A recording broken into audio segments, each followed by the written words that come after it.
There? Yes, I think so. Yeah. I think this is.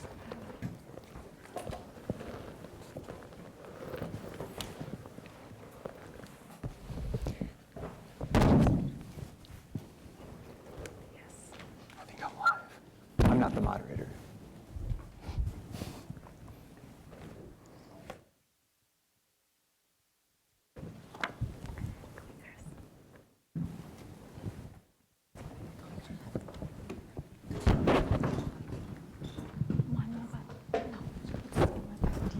I don't know who's going first, but someone take use of it. I can ask them to give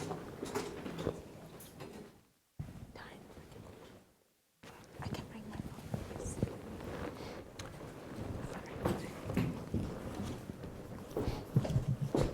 Telefon lazım da vakti tutmaz. Is it working on the screen? I think it will project up there and there. No, but the pointer. I don't know if it's a pointer or just a clicker. Is it just pointer or just to change lines? I see. What can you pull?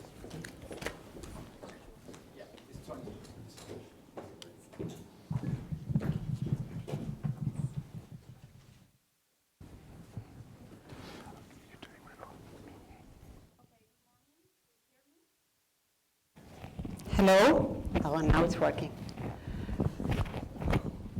Okay, good morning. It's really a pleasure for me to be here with you today to be part of this initiative.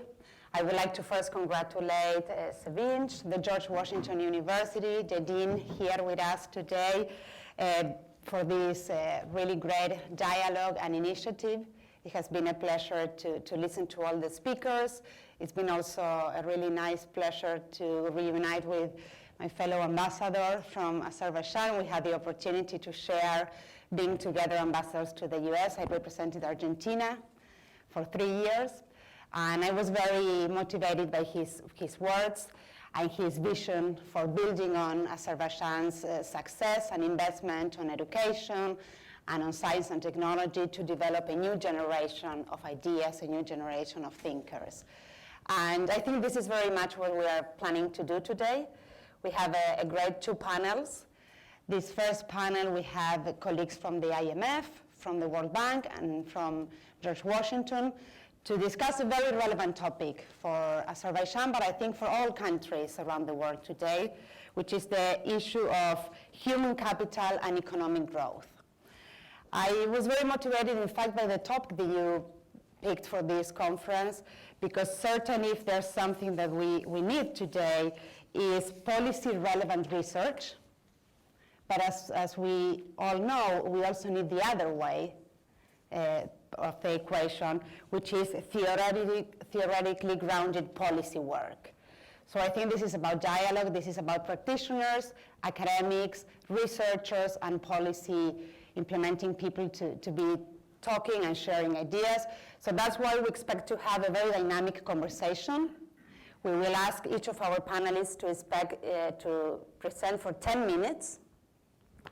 After that, I will make 1 question, and we will also open the floor to take 2 questions from you, so you can really infuse the dialogue and bring some ideas, and then we'll give the opportunity for them to reply briefly to your inputs. We really believe, and we've been talking with Sevinch about this, that if we want to promote dialogue and exchange and thinking between academics and practitioners, we need to start today, here. So that's why we would also like to promote that in our second panel, in which we have more researchers' perspective with great researchers from Azerbaijan and the US, and we will also try to promote that dialogue. So the first of our speakers, I will go straight to them, is Mr. Fuad Hanasov, here to my right. He is an expert from the International Monetary Fund and Georgetown University, and he's going to make a presentation that is named All the Way to the Top, Diversification, Innovation, and Growth. So thank you very much, Fawad, and please go ahead. Thank you. Thank you very much. Thank you for the invitation. It's a pleasure to be here. So I guess I'll start kind of with a as any macroeconomist would do, you kind of start with a big picture, bird's eye view. So that's probably what I'll do, and then my colleagues will go into more details. So, if you think about growth in general, and here's a quote from a late founder of Singapore, Lee Kuan Yew, who said, will Singapore be around in 100 years? And he, if you read that quote, you'll see that, he basically said, if you kind of get a dumb government, we're going to be done and we're going to sink into nothingness. No, he didn't talk about kind of other issues. He really talked about the state. And what I want to emphasize is that state is instrumental in economic development and growth, whether it's a developing country or an advanced. So here's a kind of picture of long-run growth. The data come from the Penn wall tables. It's a real GDP per capita in purchasing power parity terms, so basically comparable across countries. And from 1970s to 2014, that's the latest data point we have.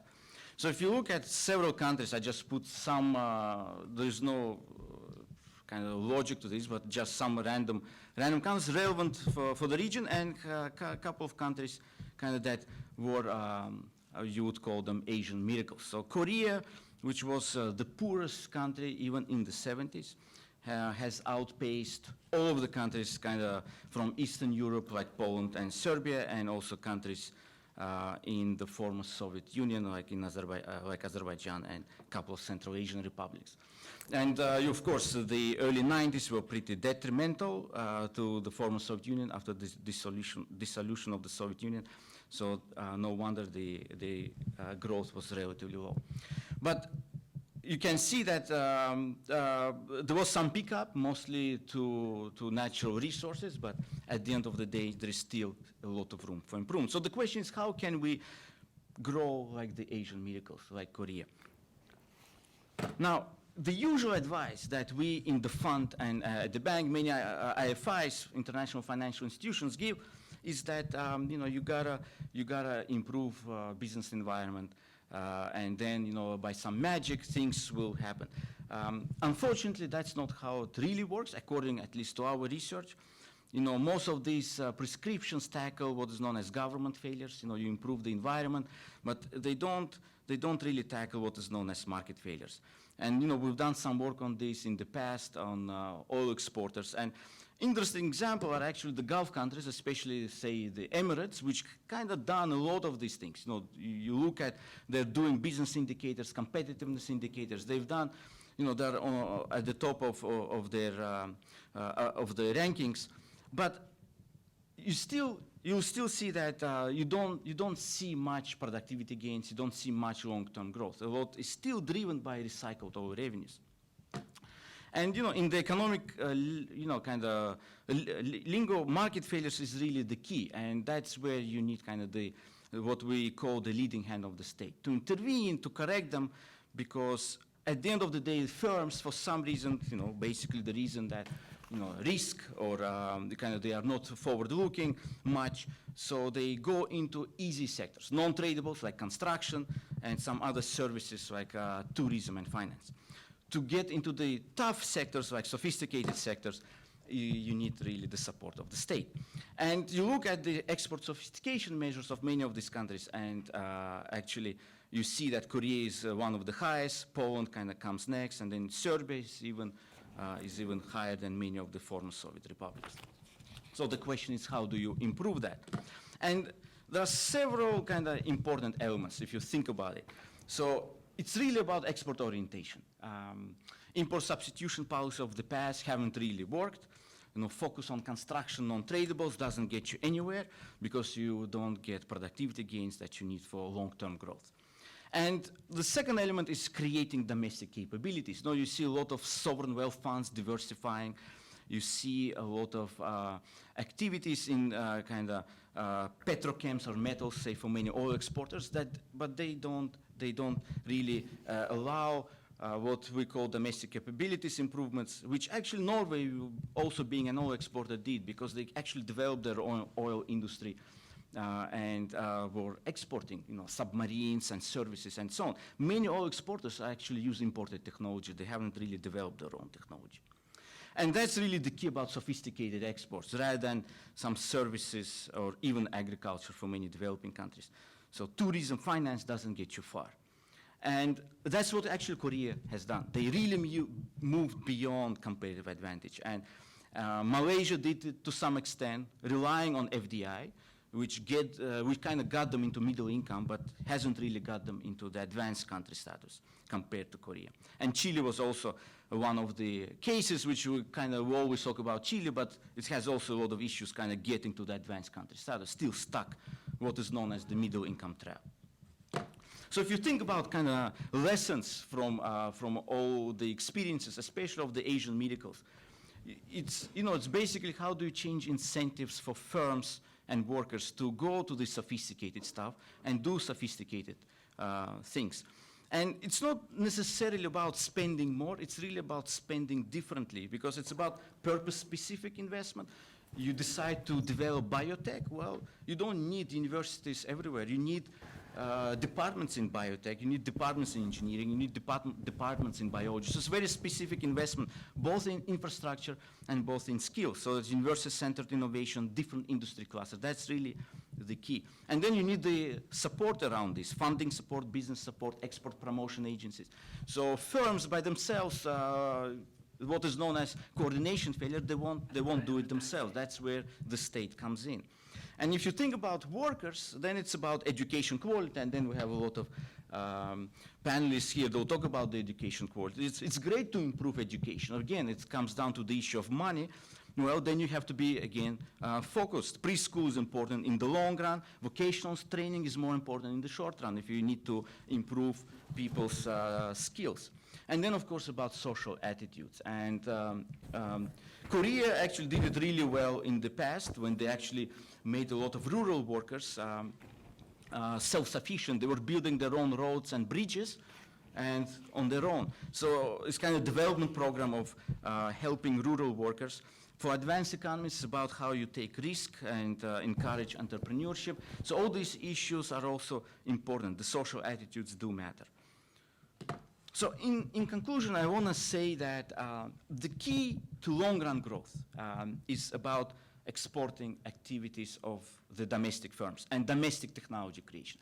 So, and then once you start thinking, but if this is the goal, then it's about picking these sophisticated sectors. And firms, private sector will never do it on their own. That's where you need the partnership of the state. And you don't support any particular firm, you do support the sector, because some firms may fail, you don't know which one will succeed, so it's about the support of the sector. And to do that, to do this creation of technology and firms, you need, of course, competition in the world markets, on international markets, improving the tech, moving to the sophisticated sectors very early on, not waiting until we are an advanced country. And of course, there are certain accountability and market discipline frameworks that you have to have in place. And then it comes down to, of course, to the issue, not just firms, but workers, right, or skills. And that's very important to invest in purpose-specific skills, infrastructure, and of course, changing incentives for workers and students to go into these sophisticated sectors. So I'll just leave it with this quote from Albert Hirschman, development economist. You know, we always think that it's very hard to do. Yes, it's never easy. But creativity always comes as a surprise to us. No? Unless you do it, you'll never know where you'll get. So I'll say that it's important to do this. Thank you. Thank you, Fuad. Okay, so I'll make the first question, and then we'll take a few questions to our colleague. It's useful that you reviewed from a critical perspective the standard policy advice and really strengthen the conclusion that creating a dynamic export sector is certainly key, diversifying the economy, focusing on some sectors in particular. For this research and these conclusions to be applied today, we need as well to think how these lessons match the current global environment, which is particularly challenging. How do you think will be your best advice to practitioners that have to move in this direction within the current context of trade wars and in particular rising protectionism, creating very additional difficulties for firms and even competitive firms from developing countries to penetrate and to get access to markets around the world. So this is my first question. We would like to take another two, and then we'll give back to Fouad to maybe bring us some additional reflections. So do you have any comments, any questions or reflections? Hi. Yes, please. My name is Dan Silverstein. I'm a private sector advisor. I realize this isn't the forum to pursue the comment that I'm going to make, but I think it's relevant to engage as part of your thinking as academicians and as practitioners in creating this transition from study to practice, or observation and review and data analysis to practice. And that is that when you talk about creative destruction, when you talk about selecting industries to support, not particularly companies, it seems to me that you're talking initially about the role of capitalism in value creation, and secondly, about the role of about the role of the capital markets. Somewhere in this conversation, there has to be consideration given to the cost of capital, to the availability of institutions to invest privately in what they consider to be the best in class, as they would say, in order to stimulate this creative destruction. It's a zero-sum game. Somebody's going to win, and therefore somebody's going to lose. But throughout all this, including creativity, is this underlying idea that capital is going to have to support this. Otherwise, it becomes simply a function of the government, and we know that no government, not even the United States of America, is large enough to shoulder that burden on its own. Thank you. Thank you. I do think this question matches well with what we are trying to think, so we'll get back to Fouad later. Do we have another question that we can jump in now? Any of our colleagues here in the panel, would you like to jump into the Maybe later presentation? during the course of discussion. Okay, good. So please, Fouad. All right, interesting questions. I guess let me answer the question from the floor first. So it's true, you need to have both the state and the market, of course, the private sector, to get the economic development going forward. Now, in the beginning, especially in many developing countries, though, the state is still kind of the most, is the one really who can put together all these different elements that many firms or many private sector participants won't do on their own. So you need the state to kind of have the direction, right? And then you need the private sector, because you're right, you won't expect bureaucrats to basically run companies. So that's not really the issue. So the issue is you set the rules, you set the game, and then of course you need to invite the private sector participants to participate in those. So it's really the interaction of both. And actually, if you look at the Asian miracles like Korea and others, that's pretty much what they were doing. So it was led by big firms, chaebols, especially in Korea, but they were private companies, but they were really kind of, told by the state what needed to be done. Like Samsung used to be like importer of sugar, and Hyundai used to be a construction company, right? So they've completely changed their kind of structure and the whole. So that's kind of really important. So I would say that you need both, and you need the state to kind of show the direction, but you also need the private sector to participate. So financing, state development banks, even if you don't have liquid or deep financial market. So there are ways you can go around this, right? But the key is what you're trying to get to. So sophisticated exporting sectors, and then you need to create the right to see what the constraints are, fix them for this particular sector, and then it takes time. It takes a lot of time to get there. So, in terms of the protectionism, yes, it might be harder than it used to be, but it's not necessarily kind of we're in the middle of the trade wars or kind of the protectionism of the 30s, right, of the 1930s. So especially for small open economies, small countries, there's still a lot of room to do something. It's much harder for bigger countries, probably. But for the small countries, they can find their niche and then see if they can. For some manufacturing, export, promotion, sophisticated sectors. These are some of the things that needed to be done. And the more advanced you are, or kind of the richer you are, it means you cannot really go into low-skilled sectors. It means you have to go into more sophisticated sectors, which means you need to have the right education, right skills, right infrastructure. So it's also more complicated than just putting a factory and producing garments.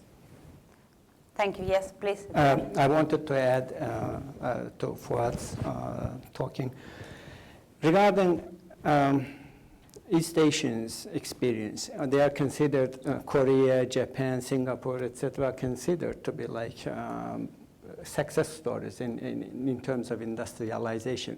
But in those countries, please note that they did not pick up particular companies to be winners. They picked up sectors.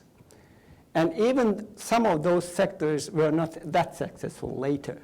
For example, in Japan, shipbuilding was one of these industries that was picked up, but it was not a success story in Japan. Later on, as Japan developed, they gave up that project, shipbuilding project.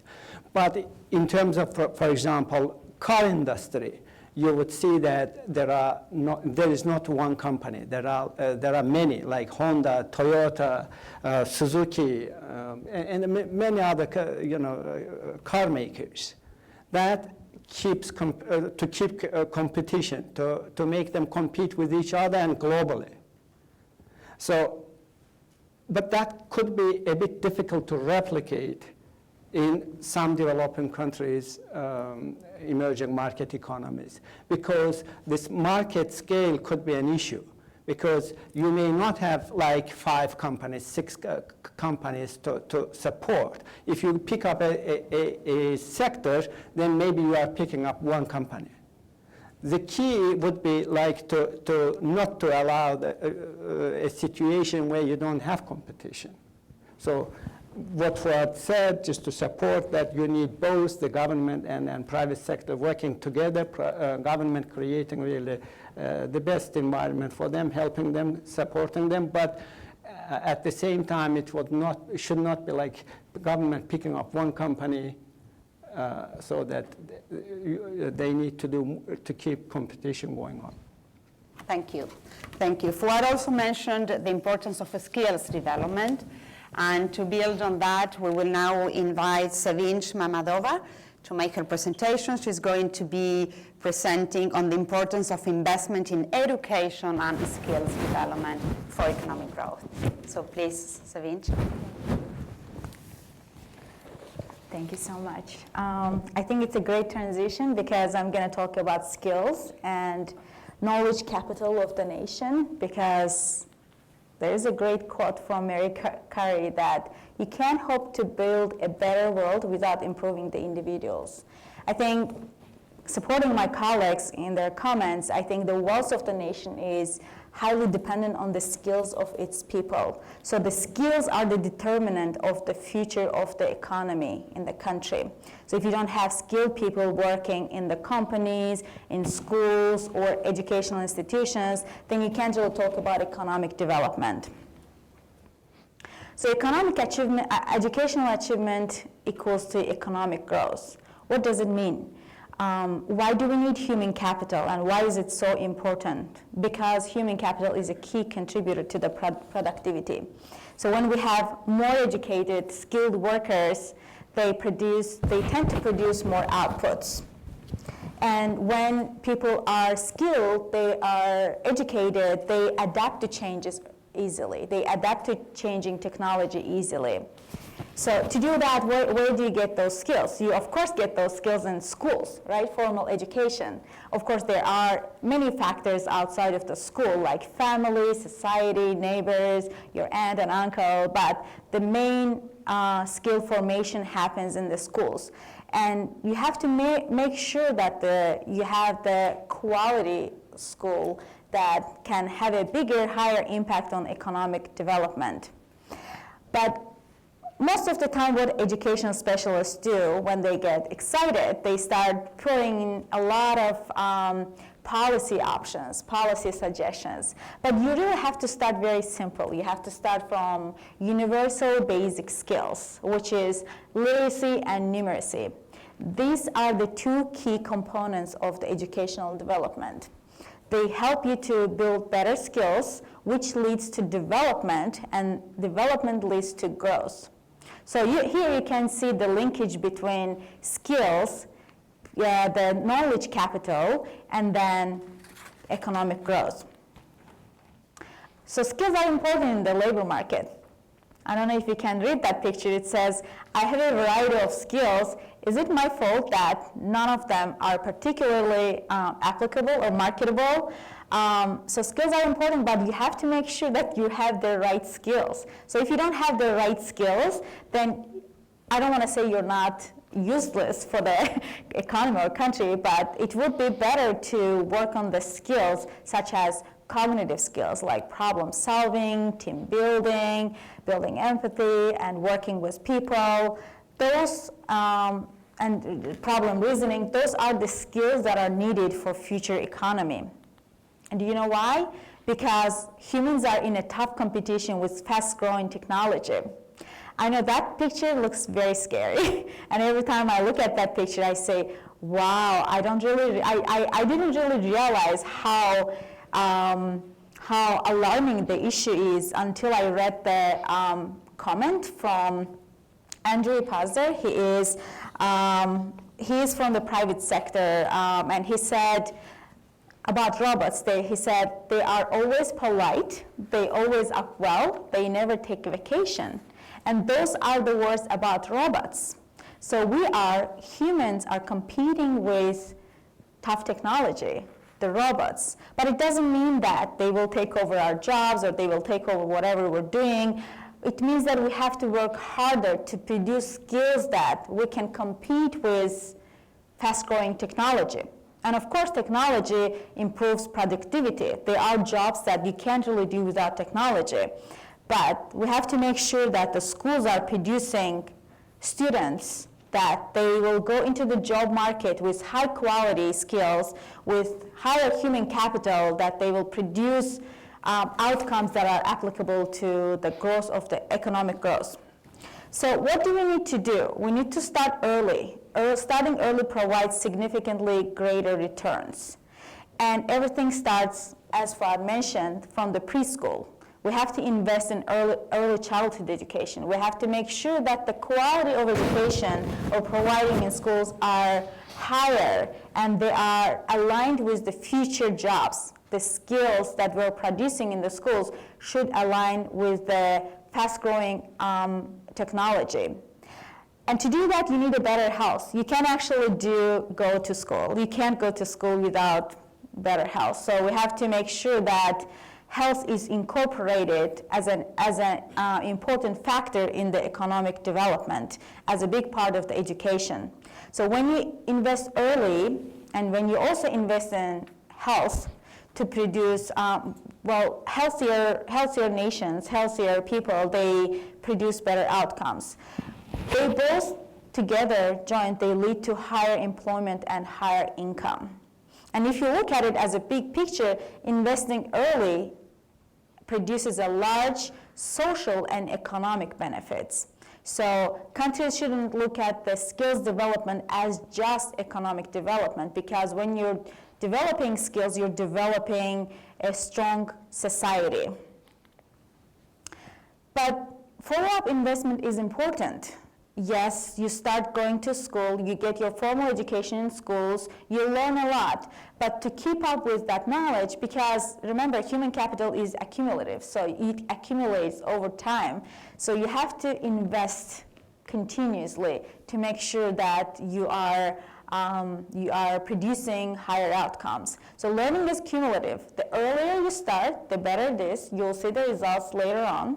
And continuous development of high-order cognitive and social skills are important in addition to the foundational skills. So to build on it, to actually improve the skills, make sure that you're getting whatever you need to get from the education system, there should be effective ways to build valuable skills for the future labor market. But you can't really do any development or improvement without teacher quality, right? You have to have good teachers. You have to have high quality teachers that will have impact on their students. So teacher quality does matter. And smarter teachers make smarter students. So teacher is actually the backbone of the education system. I have education specialists, colleagues from here, Minister of Education, and economists, of course. We can all argue or agree that without teachers, we can't really achieve anything. And I have two comments that of course, I'm a doctoral student. I have to bring some research, right, to my speech that says, Education Next published a great statement saying that for every year student has a good teacher, instead of an average, their lifetime earnings per year increase about 14,000. And this is, for a typical classroom teacher, a 250,000 per year. I mean, it's a big number. Yes, it might not look as big if you look at this comment, but think about a little town, city, countries, states. If you add up those numbers make a big difference. And if you look at Eric Hanshek's comment, he says, an increase of 1 standard deviation in teacher cognitive skills is associated with an increase of 10 to 15% of a standard deviation in student performance. So this is, you can see how a teacher quality makes a difference in student outcomes. But we have to be patient with educational outcomes. We can't invest and wait it to produce higher outcomes the next day, right? So for myself, I always look at human capital investment as a honey cake that we make in Azerbaijan. You bake the cake, you can eat it immediately. It will taste good, but you have to, if you really want to taste a good honey cake, you have to wait at least a day so it soaks all the ingredients to itself. So I think human capital is, in my mind, like a honey cake. You have to invest, but you also have to wait. You have to be patient to see the real results. So you have to wait the skilled people to get into the labor market.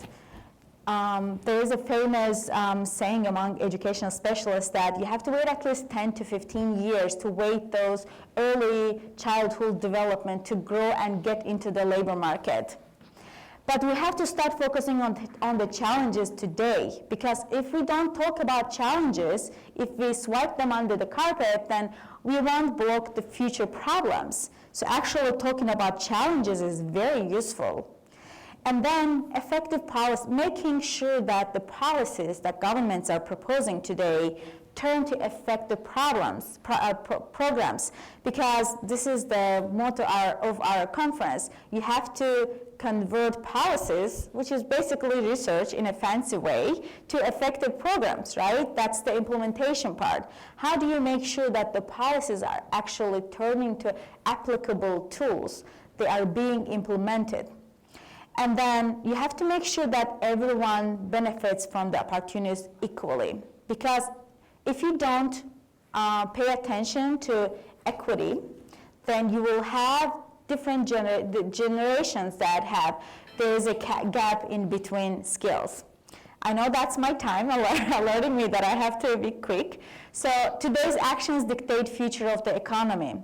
We have to invest wisely. And it's very important because how money is spent is much more important than how much money we spend. Quality makes a big difference. Improving teacher quality must be a #1 task. And I know it's not an easy task. It takes a lot of efforts, it takes a lot of investment, it takes a lot of people to implement policies that promote teacher quality. But improvement is possible. with persistence and consistency. If we continue advocating for quality, for the wise investment, then it is possible. We just have to be very persistent, maybe sometimes stubborn in our policies. So there is a very good proverb in Azerbaijani, says, "Netekersan ashina, ochkhar gashagna," means whatever you put in your rice comes back to you on your spoon. So if we invest wisely, if we invest early, then we're all fighting for the better future. So let's invest in education for the better future. Thank you. Thank you, Sevinch. That was compelling. And I would like to ask you maybe to elaborate a little bit more to complement this presentation on the role of higher education. The advisor to the minister, Mr. Hassanov, also mentioned the growth in scientific publications and in general in higher education results in Azerbaijan. And we have discussed here in the panel the importance of promoting and developing different sectors in the economy, export looking, and the skills that you need at the level. So I was curious to know how you also include higher education in this message that you just shared about the importance of education. But we will also like our colleagues here in the room to share maybe one comment or question in relation to Sevinch's presentation. Yes, please, Mr. Dean.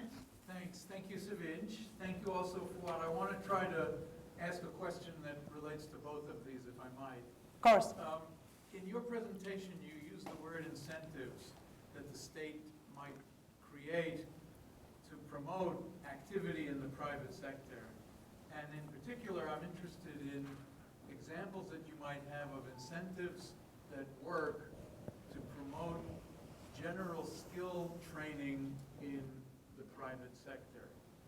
As you know, as an economist, there's always this tension about whether private firms are going to invest in skill formation unless it has very specific applicability to what the firm is producing. Are there examples that you know of where states have intervened or created incentives for firm-sponsored education and training? Okay, we'd like to take another question if there's curiosity in the room in relation to quality education. Yes? Yes, please.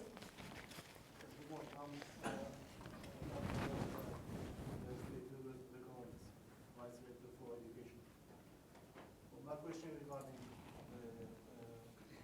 the trade-offs that the universities face today, especially in our country. In daily operation, we face a couple of really severe trade-offs. And one of the trade-offs is what kind of programs to develop. The programs that would have more market orientation, meaning you need to bring lots of students in, meaning you make fashionable programs, financial management, and things like this. That's one approach. A second is human capital development approach. Engineers, cybersecurity, and things. But that's going to be in future, in 20 years, 15 years. So that's a trade-off that we face every day in everyday operation. My question is, which approach should we take?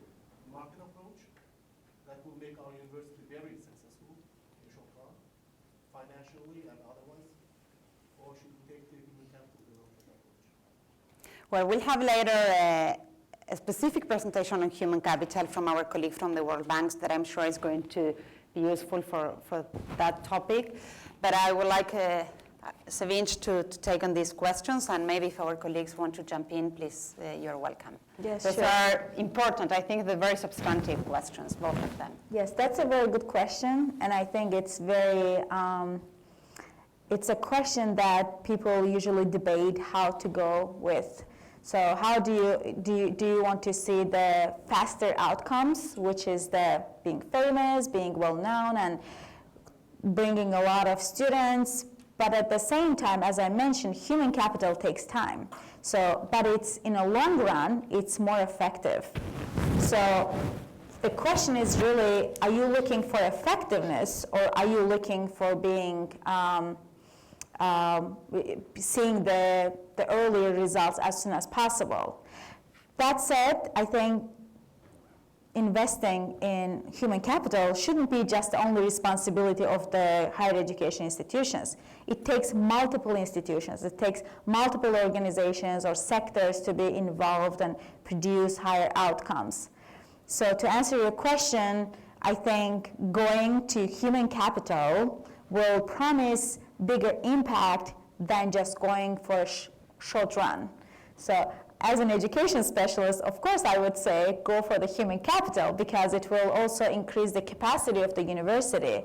So when people come and go, there might be rectors, vice rectors, departments that might be very functional today, but on a long run, people leave, people go to different jobs. And if you establish a strong knowledge capital, then it will be much more efficient and effective in a long run.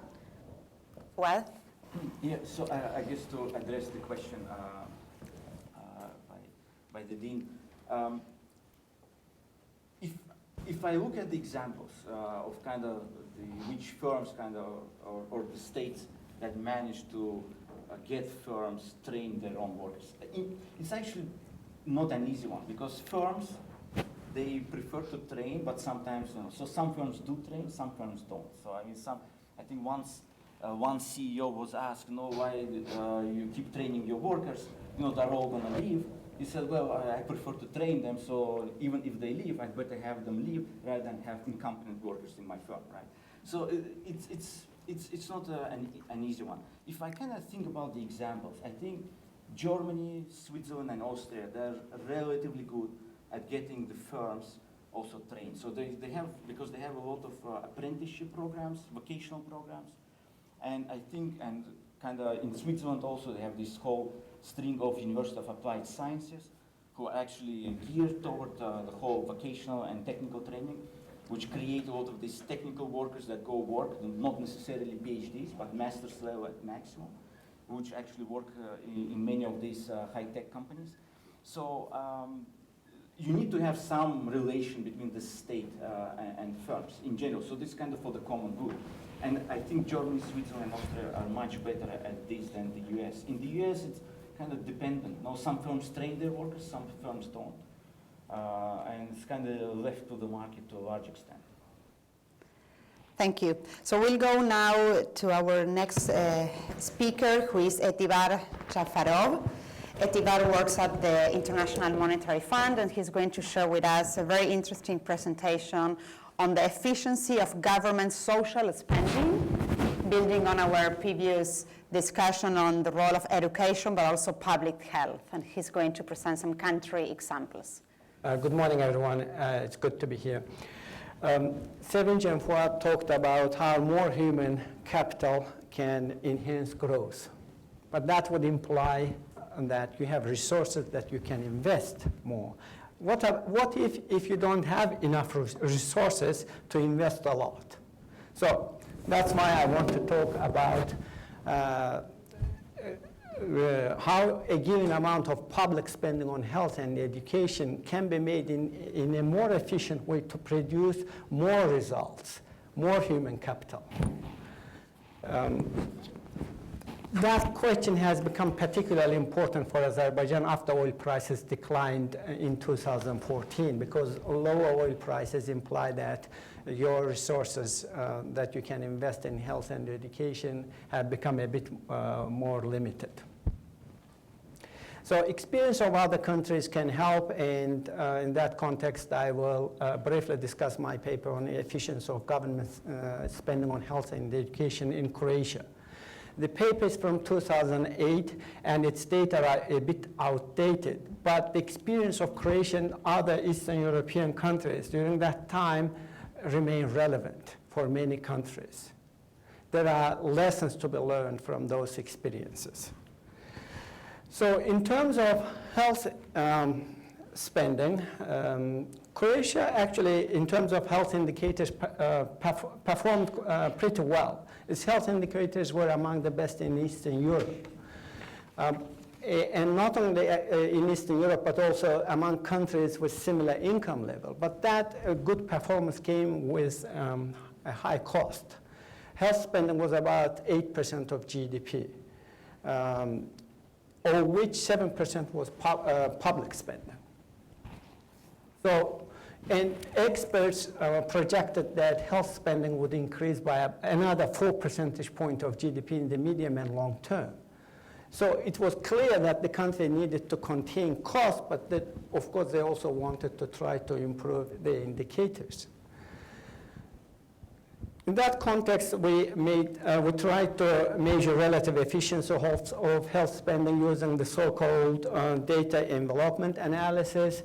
It is essentially, it's about how to get maximum outcomes for a given input. So you spend like $1,000, say in purchasing power parity terms, you want to get maximum output from your investment, maximum PISA scores, lower mortality rates if you are talking about the health sector, lower incidences of tuberculosis, longer average healthy life. These are, so you want, for a given amount of your investments, to try to get maximum social outcome. And if you look at Croatia's experience, for example, in the health sector, in this case, it's about infant mortality rate. For a given amount of spending, Croatia is not doing that well. It is below this frontier, you can see. So, which suggests that there are inefficiencies in spending. But that's at very macro level. So we have to dig into sectoral studies to try to understand what's happening, if actually there are inefficiencies indeed. And when you look a bit deeper, you see that it's not, these inefficiencies are not related to excess capacities, as you could see in many socialist countries. Excess number of doctors, excess number of hospital beds, etc. Croatia do not have them. Their number of doctors, number of hospital beds are in line with other Eastern European countries and actually below than in Western countries. So their problem was mostly in the process of transforming these intermediate outcomes into social outcome, basically the best results you want to achieve. And in that context, when, some observation would help better understand the issue. So at sectoral level, when we dig a bit deeper, it turned out that demand for health services were too high, in part because low co-payments.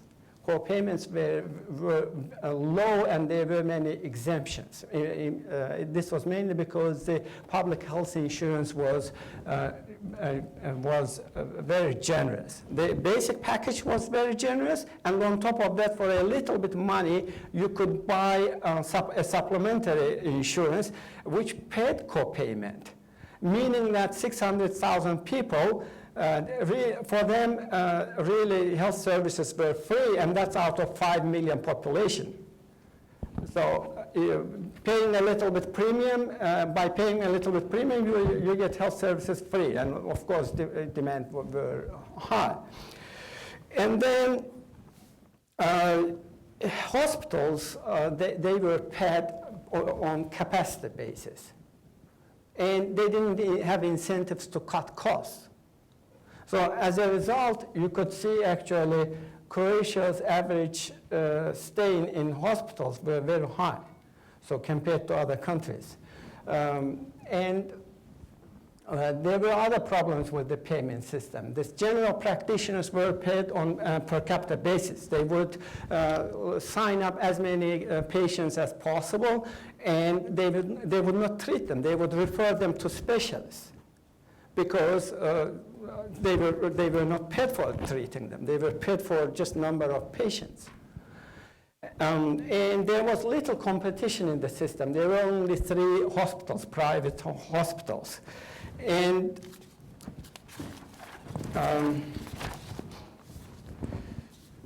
We made also correlation analysis and some other analysis, and based on these, we identified some possible reform measures that you could take to increase these, to increase the efficiency of health spending. Number one, increase co-payments and minimize exemptions.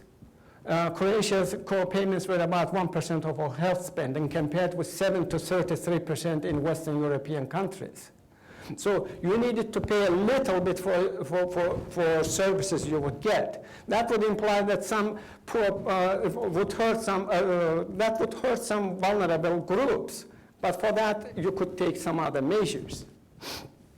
Reduce subsidization of pharmaceuticals. There were 1,900 medications that were free, basically, to people. And phase out supplementary insurance. Shift resources to more affordable outpatient care. Specialist care actually is more expensive than general practitioner services. So more services should be provided at the general practitioner level. Then accelerate reforms in the payment system to increase incentives of hospitals to treat diseases, just not to keep patients there. And rationalize the hospital network. Usually it is local governments who were asking, let's build that hospital, this hospital, but they only took into account the need of their own population. They did not take into account the next district's population's needs. So similarly, in education spending, our data envelopment analysis and some other analysis suggested that there are inefficiencies. And in part, this was related to Croatia's specific case because declining student-teacher ratios. And that was because fertility ratios were falling, while actually the number of teachers were increasing. There was actually one anecdotal story. There were 2 students in an island. There was a public debate what to do about that, to build a school or not. But a better solution would to provide them a boat to transport these 2 students to another island and send them to a better school, instead of trying to build some school and then send there some teachers. Again, fragmented decision-making, this demand for building schools, etc., were made at the local government levels, but they did not face the consequences of wages and salaries of teachers, etc., which were paid at the central government level. So also, there was a World Bank study which showed that subsidies mostly benefited the wealthiest households' education spending. That was because most subsidies went to students whose performance were better, and usually they would come from middle-income or high-income families. So, and when you look PISA scores, Croatia's scores were not good. Only Bulgaria and Romania performed worse. For comparison, actually, that's better than Azerbaijan. And then, by the way, I want to thank Minister of Finance recently again agreeing to participate in that PISA score. I believe that would help identify problems, where our problems lie. So that's a good start. Please keep up that good work. So similarly, we make some recommendations. Basically, greater cost recovery in tertiary education. Someone asked about, had a question on that. Basically, for those who can afford, they should pay. Education should not be totally free for them. It should be free only for vulnerable groups. Then increased teaching hours, that was a problem in Croatia. It may be a problem in Azerbaijan too. Probably our colleagues know better. Then rationalize the school network, and also better meet demands in the labor market. There was another question about that. I think both need to be taken into account, not only academic achievements, etc., but also market demand. Both need to be taken into account. Thank you.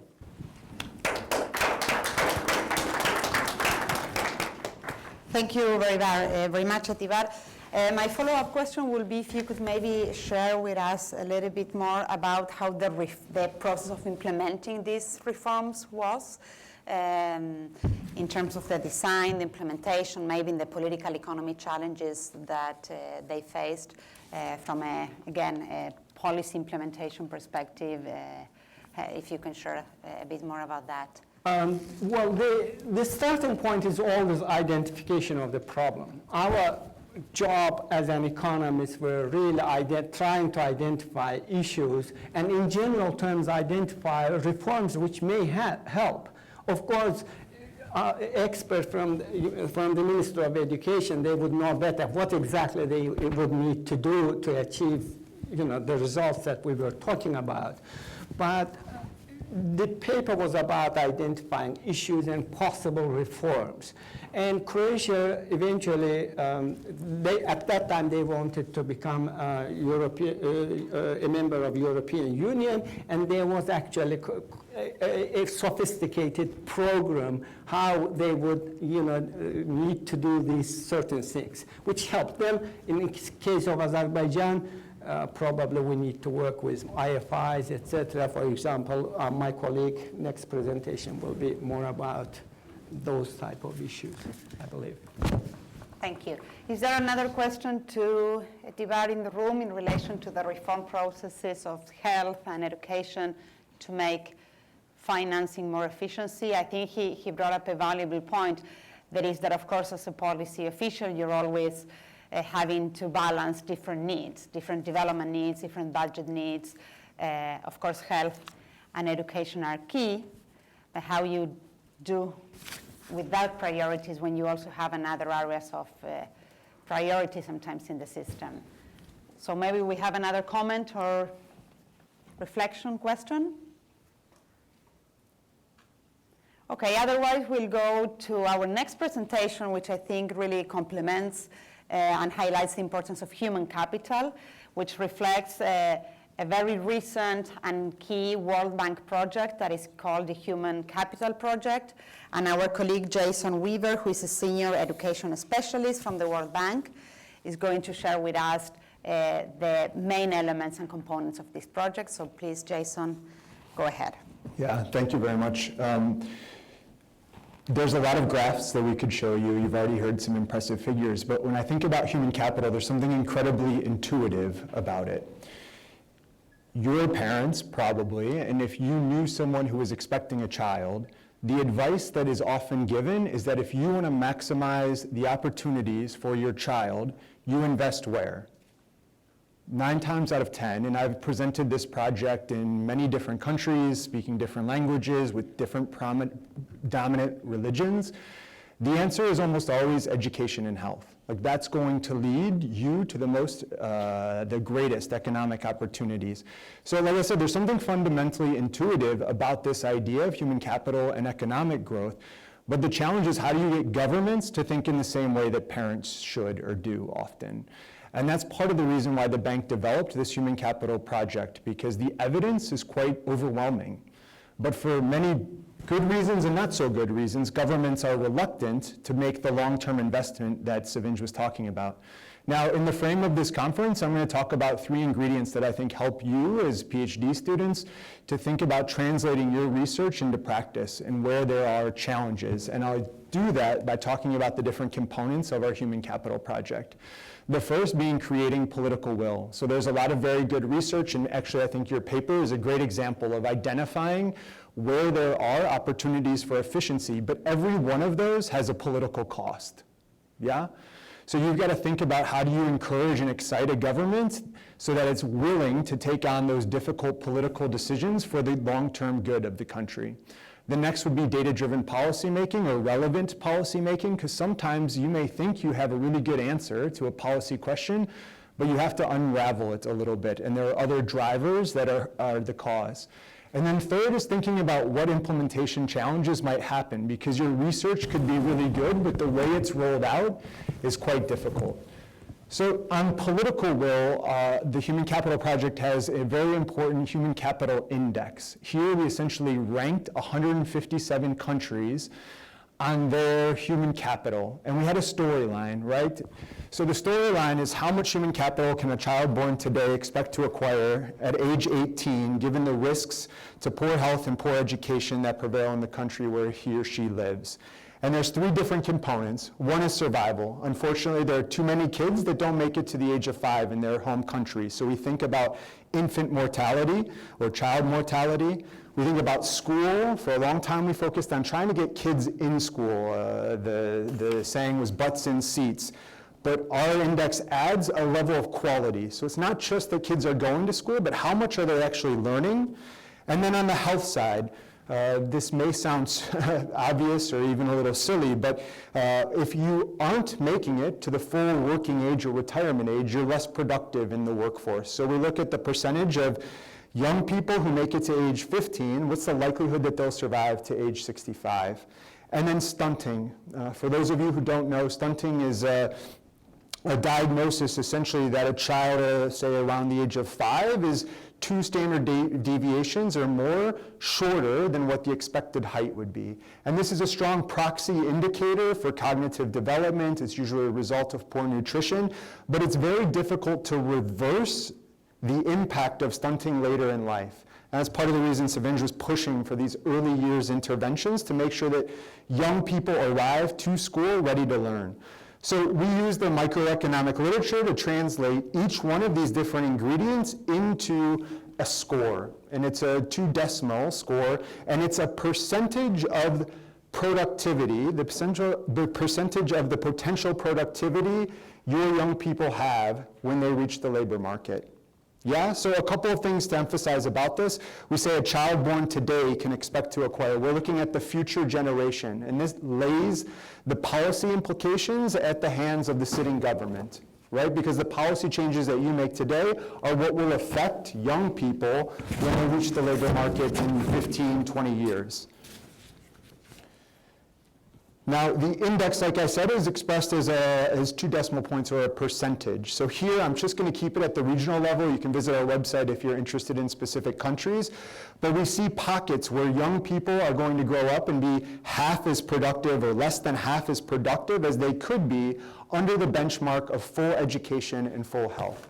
So if governments were able to invest and ensure that their young people had full access, they were completing all of the expected years of education with high quality outcomes, and that they were maximizing their full health potential, you could increase productivity by I guess you'd take the reverse of this, or the offset, to get to 100. So if you were to look at Europe and Central Asia, the average there is 0.63. So kids are 63% as productive as they could be.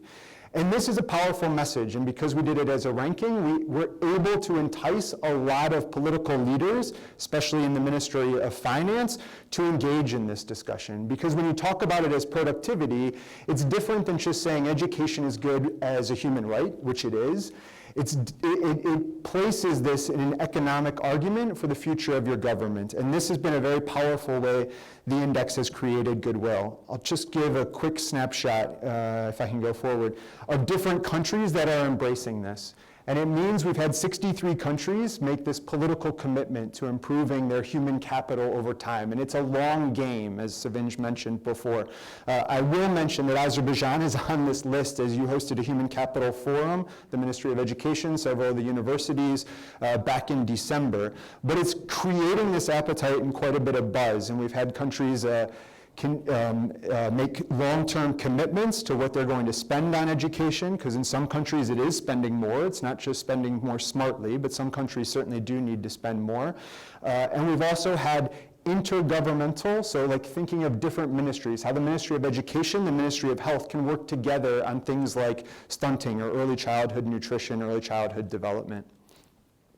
The second thing I just want to mention is data-driven policy design. Our index has only a few indicators. What we say is that everything that's in the index is important, but not everything that's important is in the index. And part of that's the data challenge associated with comparing across countries. So if you're looking to do interesting work, we're looking to how can we develop metrics that will help us associate even tertiary education. How much does that contribute to productivity? We'd like to add that as a metric in our human capital index and subsequent. Thinking about non-communicable diseases as an important aspect of health. But also trying to break down, because as we just do a national ranking, it isn't that helpful to drive policy discussions within a country. So I want to give a couple of examples of where you see data making an important difference. Savin really emphasized the importance of teachers and the impact they can have. The World Bank does what's called a service delivery indicator. It's an assessment where basically we serve as secret shoppers, and we go to schools even in rural areas of countries to try to assess what's the service like in that country.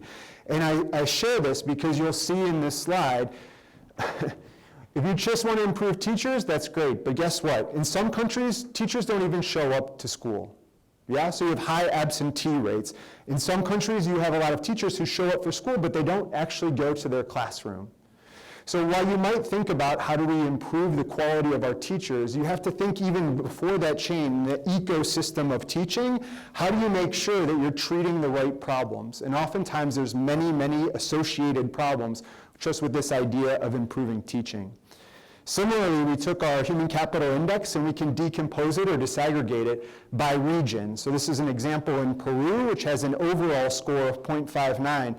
But if you look at the regional disaggregation, you see quite a variety. So you can see the highest performing one, Tacna, 0.69, the lowest performing 0.49. But you have a lot of variation, and the same is true certainly in Azerbaijan. If you were to compare school performance in Baku compared to the rural regions, you'd find dramatic differences.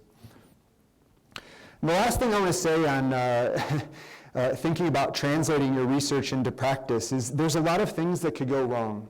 So research often is conducted where you have very controlled environments. That's what helps you determine your impact.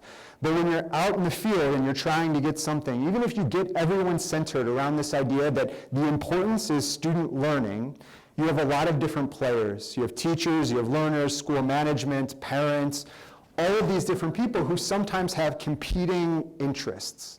And they're not irrational interests. For example, if you were to just think about setting policy goals, right? If you wanted to think about improving your education system, you'd tackle teacher reform.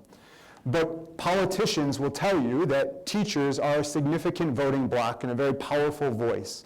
They're a large portion of your public employees. So tackling teacher reform, which may lead to teachers being fired or dismissed, is a politically difficult thing for them to do. So they might instead think about, well, what if we built more preschools?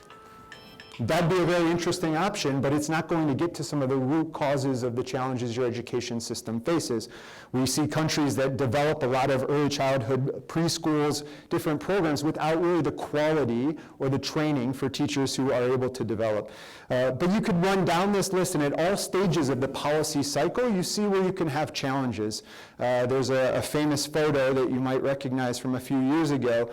These are parents who were scaling the wall in India to give their own children the results, the answers to the tests that they were taking. So there's parents who are trying to help their kids do better on exams. It's not irrational because you want your kids to do well, but if you think about trying to change a system and you're really trying to understand what do our students know, you can't answer that question fairly if you have parents and others who are providing them with exam results.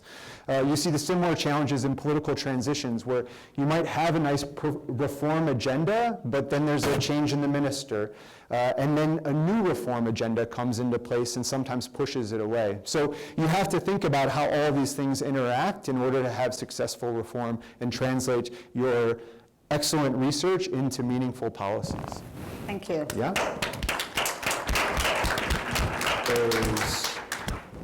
Thank you very much, Simon. As you showed, and as the evidence shows, there's really mounting data that that shows that we need to invest more in human capital, that we need that for economic growth, that we need that to facilitate our kids get the jobs, the appropriate jobs in the future to compete in a successful way at the global stage.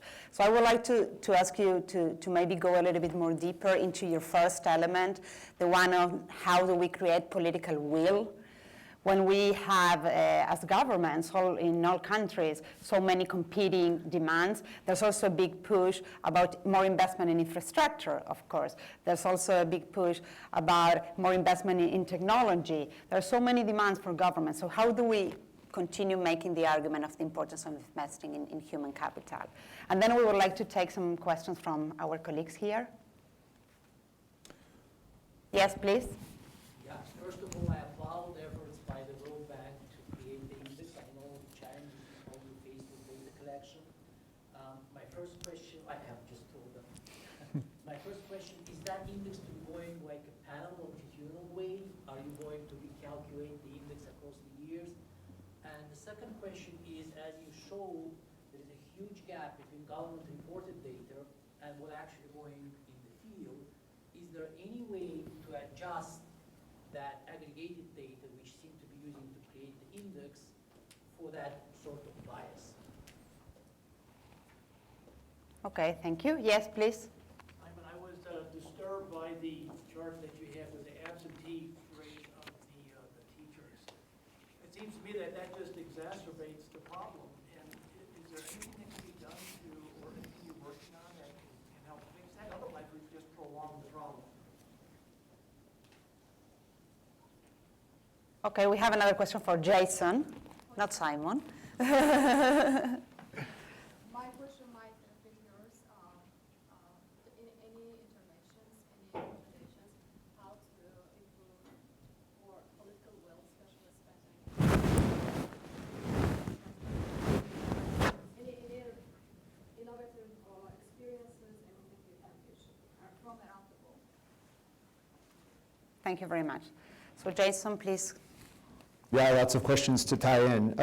I think on your question of, I guess it's further creating this political will, it's certainly difficult for governments, but this is a conversation not just for governments. So you have to engage the civil society, you have to have a society that's willing to hold their government to account, so that even if there is a political transition, there's an expectation that we remain focused on this. Because as Savinch said, it's not going to be a payoff that's going to happen in a few years. It's going to take 10 to 15, 20 years to invest, but you can do it. And Singapore and some of the Asian tigers are great examples that made huge strides in the case of like a generation, which sounds like a long time, but isn't really. So I think you have to engage a lot of people in this discussion, and I think the index is meant to do just that, to hold governments to account. And yes, we intend to release the next version of the index that we expect to come out in April of 2020. We'll have the results from PISA, the PISA 2018, which comes out in December 2019. I won't get too technical, but it'll be a refresh. And the idea there is to show, now, these outcomes change pretty slowly. Some of it will be useful because we'll get better data than what we might have had. Some of the data that we use, because we wanted to use publicly available data that we could point to and say, we didn't calculate this for you, we didn't run models to project what this number was. We could say specifically that you reported this to the UN statistical agency, and that's where we pulled it from. So I think we'll get some better data coming out. Even in Azerbaijan, there's a couple of examples where we'd like to see fresher data. And I think that means every couple of years we'll be able to go back to that government and say there hasn't been progress, or you've slipped. And the challenge, of course, is it's not just what your country is doing, but where it falls relative to other countries, right? Because in this globalized world, and I'm sensitive to your comments earlier, but jobs could be relocated somewhere else. So if you're not at least maintaining or advancing in that, in the case of your human capital, you might see jobs that are relocated to other places. A couple of other comments that I want to come to on teacher absence. I mean, it's an appalling problem, really. And this is where I think technology can be useful, although politically unpopular. So you can now send drones that can do some heat censoring around schools. So you can at least see, I know this sounds silly, but especially in poor countries in Africa, this is how we deliver blood, right? Is through drones, so we can take it to remote regions, even for health services. But we're trying to look at different ways where you could do some heat sensitivity to make sure, or we have things where students or others can report via text message or something like that if their teacher's there or present. But you can imagine there's already manipulations to those approaches where you can't tell for sure that it's the teacher who's there in the school, or the student might not feel comfortable reporting their teacher isn't in attendance. So it's an ongoing challenge, but I hope on the efficiency side that looking at technology as a potential tool that could be really helpful. So maybe it's a lower cost provider, especially in rural areas where you have 2 students who are on an island. If you can break down those walls and those physical expectations of what a classroom looks like, you might be able to deliver a good quality education through the phone, through the tablet.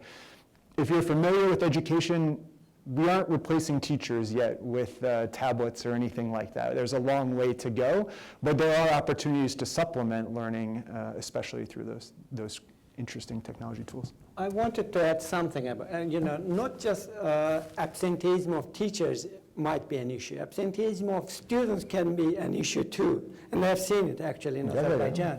Some families from some kids from poor families, you could see that they don't come to the school. I want to mention some good program in Bolivia, and that they had a special program basically providing breakfast or food basically for kids coming to the school.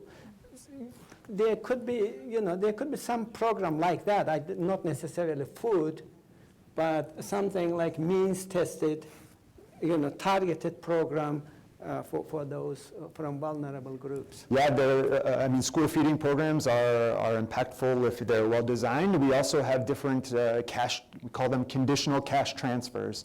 So the idea is that you're poor and you're vulnerable, typically need something to sustain a decent living, and in order to obtain that government payout, you have to have the school sign off that your child was participating, or that your child was receive the right immunizations. But it's a way of trying to nudge behavior and change behaviors in order to obtain the government's assistance. Well, in fact, one country where that has been implemented with a lot of success is Argentina. I teed that one up for you. We're very proud of that. And it has really helped to keep up with good education and also good health results. Of course, the issue of feeding kids at school is also very useful tool in the case of Argentina as well, but what also happens a lot of times is this reflects very much the evolution of poverty in the country, and at some moments the feeding kids at school, which is important for them, turns out being the main reason why kids are going to school, and it also creates a lot of challenges for the teachers themselves, who have to be teachers and cookers and feeders, are not always recognized for this larger role that they have. So I would like to invite maybe our 2 speakers here, if you want to say a quick closing reflection to share with the panelists, with the floor, and otherwise we will go to our next panel, which is also very interesting. We have 5 speakers. We'll try to be quick, but we would like to listen to the research side now with very good research from universities. Do you want to I think share as a some final concluding? word, I think we all agree that investment is critical. You have to invest early, you have to invest wisely, and you have to make sure that the policies are sustainable. All of our speeches, I think, nail down to the fact that you have to be very persistent. You have to make sure that you have one goal, and you of course, you might add goals and policies, but the overall one goal should be sustainable and supportive by not just government, also parents, teachers, societies. it takes the whole village, right, to get the things done. So by participation of everyone, implementation is possible. Thank you very much, Sevinch. So I'll just add one last point. So it's important to have education, whether it's preschool, secondary, tertiary. At the end of the day, it's also important to think about all these students, especially in many countries that have young population, that are coming on the markets and there are no good jobs. And even it's an issue even for advanced countries today. So you need to have this also interaction with other ministries, other agents, agencies, civil society, whoever, private sector, to see what needs to be done. So on the other side, as these students come out and get a job, there is actually a lot of good jobs. Okay, wonderful. We have a big challenge ahead, but there's a lot of evidence to make the effort. So thank you very much for the presentators. And we have a short coffee break, and we'll resume here in 5-10 minutes, right?